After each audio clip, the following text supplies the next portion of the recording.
عقیدے کی تعلیم کے بغیر بچے بچیاں ارتداد کی طرف بڑھ رہے ہیں۔ اور تیسری بات ہے کہ اسی امت میں پولی سینا، ہیشمی، ابن رشد اور یہ ایسے بڑے لوگ ابن تیمیہ شامل ہوئے ہیں، پیچھے کڑی کہاں ہیں جو کھو گئی ہم سے، اور ہمیں کس نوعیت کی تعلیم کی کہاں سے پڑتی ہے اس پر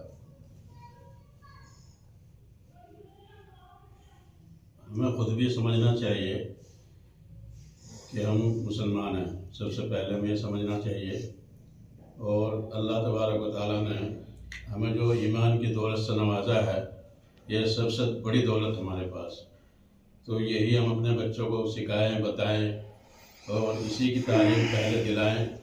اس کے بعد اور دوسری عصری تعلیم ہے، دنیاوی تعلیم ہے، وہ بھی دلائیں، اور مدارس اسلامیہ کے جو بھی ذمہ داران ہیں وہ اس طرف توجہ دیں کہ خاص کر جو صبح کی پڑھنے کی سنت وظائف جو حدیثوں میں نبی صلی اللہ علیہ وسلم نے فرمائے ہیں کہ مسلمانوں کو صبح وہ پڑھنا چاہیے، تو سب سے پہلے ہم علماء کو وہ سب پڑھنا چاہیے، اور پھر اس کے بعد طلباء کو وہ پڑھوانا چاہیے، اور عوام کو بھی وہ سکھانی چاہیے، کیونکہ صبح کی جو دعائیں ہیں اگر وہ پڑھی جائیں گی تو اس سے اپنا ایمان، اپنا جسم اور اپنی عزت، آبرو سب کچھ محفوظ رہیں گی، اور اس میں دنیاوی ترقی بھی ہوگی انشاءاللہ۔ اور اسی طرح شام میں پڑھنے کی بھی دعائیں ہیں، وہ شام میں پڑھنے کی دعائیں بھی ہم بچوں کو سکھلائیں اور خود بھی سیکھیں اور خود اس پر عمل بھی کریں۔ ہمارے اندر سے آج سب سے بڑی کمی یہی ہے ہمارے اندر کہ ہم ان دعاؤں کو چھوڑے ہوئے ہیں، اس لیے ہم ہر طرح کی پریشانیوں میں مبتلا ہیں، اور ہم کہیں کہیں جو ہے پٹ بھی رہے ہیں۔ حالانکہ بسم اللہ لا یضر علی اسمہ شیء فی الارض ولا فی السماء، اس دعا کے بارے میں حدیثوں میں یہ ہے کہ جو صبح اس کو پڑھ لے گا وہ پورا دن محفوظ رہے گا، اللہ کی حفاظت میں رہے گا، اس کو کوئی بھی جو ہے نقصان نہیں پہنچا سکتا، اور اگر شام میں پڑھ لے گا تو پوری رات وہ اسی طرح محفوظ رہے گا، اس کو کوئی بھی نقصان نہیں پہنچا سکتا۔ تو اصل جو ہے ہم نے ان دعاؤں کو چھوڑا ہوا ہے، اور بچوں کو بھی ہم نہیں سکھاتے، بچے بھی ہمارے نہیں پڑھتے، یہاں تک کہ کھانے کی دعائیں، کھانے کے بعد کی دعائیں، اور بیت الخلاء میں جانے کی، آنے کی، سونے کی، یہ دعائیں بھی ہم نہ خود پڑھتے ہیں اور نہ ہمارے یہ بچے پڑھتے، تو اس لیے ہم پریشانیوں میں ہیں۔ سب سے پہلے تو نماز کی پوری تاکید ہونی چاہیے، اس کے بعد ان دعاؤں کی تاکید، ایمان ہمارا محفوظ ہو، اور اللہ تبارک و تعالیٰ ایک ہے، اس کا کوئی بھی شریک نہیں ہے، نہ اس کا کوئی خاندان ہے، تو یہ توحید کی جو باتیں ہیں یہ بچوں کو پورے سکھانی چاہیے، اور خود بھی سیکھنی چاہیے، اور خود بھی اس پہ عمل کرنا چاہیے۔ اور اسی طرح پھر قرآن پاک کو جو ہے تجوید کے ساتھ بچپن سے ہی الف با تا سا سے ہی قرآن پاک کو تجوید کے ساتھ پڑھانا چاہیے بچوں کو، تو اس سے انشاءاللہ فائدہ ہوگا، مدرسے والوں کا بھی، علماء کا بھی، اور پبلک کا بھی۔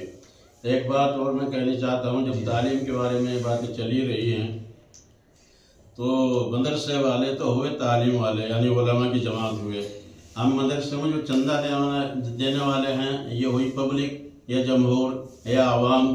تو عوام میں مدرسے والوں کی محبت ہونی چاہیے، اور مدرسے والوں کو عوام سے محبت ہونی چاہیے۔ مدرسے والوں کو اتنی محبت ہونی چاہیے کہ بھائی جو ہمارے مدرسوں کو چندہ دے رہے ہیں، ہمیں جو ہے گھر بیٹھے وہ کھانا کھلا رہے ہیں، ہمارے مدرسوں کی تنخواہوں کے پیسے کا انتظام عوام کر رہی ہے چندہ دے دے کے، تو ہمارا فرض بنتا ہے کہ ہم عوام کو کم سے کم ایمانی جو باتیں ہیں ان سے تو محروم نہ رکھیں۔ کتنے لوگ آج بھی ایسے ہیں، عورتوں میں، مردوں میں ہیں، جو کلمہ بھی صحیح طریقے سے نہیں جانتے، تو وہ تو جاہل ہے، تو اس کی قدر اور اس کا منزلت کا کچھ پتہ ہی نہیں ہے۔ لیکن علماء کا تو پتہ ہے نا اس بات کا کہ اگر ایک آدمی بغیر کلمے کے کلمے سے جائے گا تو اس کا کیا حال ہوگا، جبکہ وہ آدمی مسلمان ہے، اپنے آپ کو مسلمان بھی بتاتا ہے، یا عورت ہے، مرد ہے، کوئی بھی ہے، اور وہ چندہ بھی دے رہے ہیں، وہ عورت بھی چندہ دے رہی ہے، اور پھر بھی وہ ایمان سے وہ محروم ہے، کلمے سے محروم ہے، تو ہمیں اس بارے میں جو ہے سوچنا چاہیے، اور اپنے مدرسوں سے ایسا انتظام کرنا چاہیے کہ ہم خود بھی عوام کو سمجھائیں، بچوں کے ذریعے سے یا اپنے ذریعے سے، یا تبلیغی جماعت جو چلتی ہے ان کی ہم مدد کریں، ان کی سرپرستی کریں، ان کے اندر جو کمیاں خامیاں ہیں وہ ان کو سمجھائیں۔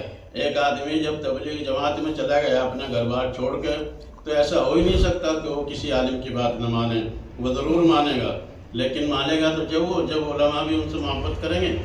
اکثر علماء جو ہے محبت نہیں کرتے، بلکہ ان کو ایسا سمجھتے ہیں کہ بس یہ تو ان کا کام ہی ہمارا کام نہیں ہے، اور ان کے کسی بھی اس میں میں پروگرام میں شریک نہیں ہوتے. تو اگر علماء ان کے پروگرام میں شریک ہونے لگے بلکہ ان کی سرپرستی کرنے لگے تو وہ بھی قریب لگیں گے. ہاں اگر ان میں پرانے لوگ ہیں، گھسے پٹے ہیں، منجے ہوئے ہیں، وہ اگر نہیں مانتے لیکن جو نوجوان طبقہ جماعت میں جاتا ہے وہ تو مانے گا. اور ان میں جو ہے ان کے جو 6 نمبر ہے، ان 6 نمبر میں یہ بھی ایک نمبر ہے کہ بھائی علماء کی عزت کی جائے. تو علماء کی عزت کرتے ہیں وہ لوگ. ہم نے خود دیکھا ہے کہ وہ علماء کی عزت کرتے ہیں، بلکہ کھانا پینا بھی ہر چیز وہ علماء کو فری کھلاتے ہیں. وہ جس مسجد میں جاتے ہیں وہاں کے امام کو پوچھتے ہیں، اور پوچھنے کے بعد اس کو کھانے کے ٹائم وہ ضرور بلاتے ہیں، ناشتے کے ٹائم وہ ضرور بلاتے ہیں، چاہے وہ امام آئے یا نہ آئے. تعلیم کے بارے میں یا جو بھی وہ کرتے ہیں اس میں بھی وہ کہتے ہیں، لیکن اس میں اکثر کر کے ہم نے دیکھا کہ مسجد کے امام یا مؤذن جو بھی ہیں ان کی تعلیمی پروگرام میں نہیں بیٹھتے. تو ہمیں بیٹھنا چاہیے. تو ہم ایسے ہی جو ہے بہت سی باتیں اپنے اوپر سے ٹال دیتے ہیں کہ یار تو ان کا کام ہے، ان کا کام ہے. کام تو ہم سب کا ہے. تو اس لیے میں سبھی حضرات سے جو میری بات سن رہے ہوں ان سے یہی عرض کرتا ہوں کہ بھائی سب سے بڑی دولت جو ہمارے پاس ہے وہ ایمان کی ہے، اور ایمان کی حفاظت کے لیے ہمیں کیا کیا کرنا چاہیے وہ کرنا چاہیے بس. باقی اس کے بعد عزت ذلت اور مالداری یا غربت یہ تو سب اللہ کے ہاتھ ہے. وہ اللہ کا کام ہے، وہ کسی کو عزت دے گا اور کسی کو ذلیل کرے گا. لیکن ہم مکلف ہے اس بات کے کہ ہم اچھے کام کریں، قرآن اور حدیث کے مطابق ہم کام کریں. جب کام کریں گے تو ظاہر ہے اس میں کہ عزت ہمیں ملنی ہی ملنی ہے. قرآن پاک میں خود اللہ تبارک و تعالیٰ کہتا ہے کہ جو عزت ہے وہ اصل العزت للہ ولرسولہ وللمؤمنین. عزت اللہ کے لیے، اس کے رسول کے لیے اور مومنین کے لیے. تو مومنین تو جبھی ان کے لیے عزت ہوگی کہ جو وہ اپنے ایمان پہ عمل بھی کرے گا. اور جو قرآن و حدیث میں جو بتایا گیا ہے نماز پڑھو اور اس کے حلال کھاؤ اور اسی طرح کی بہت ساری چیزیں ہیں، اس طرح جو ہے وہ یہ سب کرتا رہے گا تو انشاءاللہ اللہ تعالیٰ اسے عزت عطا فرمائے گا. وما علینا الا البلاغ. ماشاء اللہ. سامعین اسلام مولانا صاحب نے یہ بنیادی موضوع چھیڑا ہے. ہم بحیثیت امت کے مجموعی حیثیت سے منہج نبوی سے ہٹے ہیں. اس کا میرے ایک آیت یاد ہے، مفسر قرآن ہمارے سامنے تشریف فرما ہے. آپ اس آیت پر روشنی ڈالیں. بسم اللہ الرحمن الرحیم. ولو ان اہل القری آمنوا واتقوا لفتحنا علیہم برکات من السماء الآیہ. تھوڑی سی بات بتائیں. تو آیت تو پوری پڑھ دیں، میں تو حافظ نہیں ہوں. ولو ان اہل القری. بسم اللہ الرحمن الرحیم.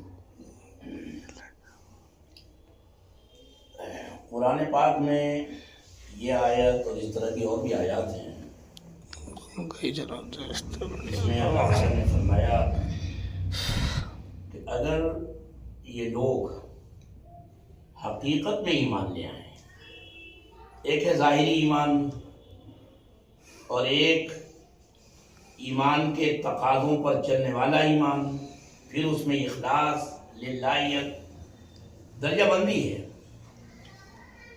ایمان وہ بھی ہے کہ صرف زبان سے کہہ دیا اور دل میں، لیکن عمل بالکل نہیں ہے. اس کو بھی شریعت نے ایمان ہی شمار کیا ہے. وَأَلْزَمَهُمْ كَلِمَةَ التَّقْوَىٰ کہتے ہیں. لیکن ایک ایمان وہ ہے کہ آمنو کما، قرآن کہتا ہے کہ جیسا ایمان کا حق ہے، یا ایھا الذین آمنوا اتقوا اللہ حق تقاته.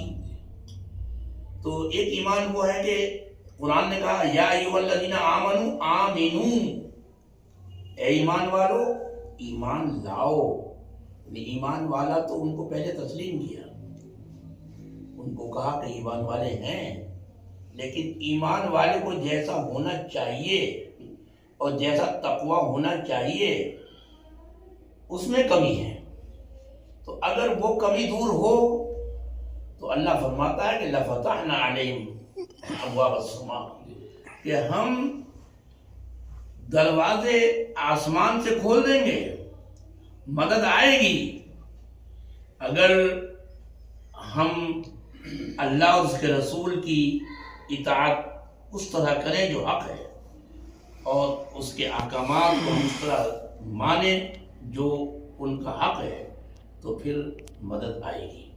لیکن اگر اس سے روگردانی ہوئی، اس میں کمی ہوئی، تو قرآن نے بہت سی آیات ہیں کہ وَإِن تَتَوَلَّوْا يَسْتَبْدِلْ قَوْمًا غَيْرَكُمْ. قرآن نے کہا کہ اگر تم پیچھے ہٹو گے تو ہم دوسروں کو سامنے لے آئیں گے، تمہیں ہٹا دیں گے۔ تو اللہ تعالیٰ نے مختلف مقامات پر یہ فرمایا کہ وَمَا ظَلَمَهُمُ اللَّهُ، ہم نے کوئی ظلم نہیں کیا لوگوں پر۔ جو کچھ بھی ہو رہا ہے، حالات آ رہے ہیں، یہ کہنا کہ اللہ نے یہ کر دیا وہ کر دیا، وَمَا ظَلَمَهُمُ اللَّهُ وَلَٰكِن كَانُوا أَنفُسَهُمْ يَظْلِمُونَ۔ قرآن نے یہاں بھی حصر بیان کیا، لیکن لوگوں نے ہی اپنے اوپر ظلم کیا، زیادتی کی، نافرمانیاں کی۔ تو یہ بھی ایک قرآن کا آپ دیکھیں، اس کا تدبر کریں، جو اس کا حق ہے کہ جتنے بھی عذاب آئے ہیں مولانا، جتنے بھی عذاب آئے وہ محض شرک کی، کفر کی بنیاد پر نہیں آئے، اگرچہ اسلامی قانون کے مطابق کفر اور شرک وہ سب سے بڑا گناہ ہے جس کی کوئی معافی نہیں ہے۔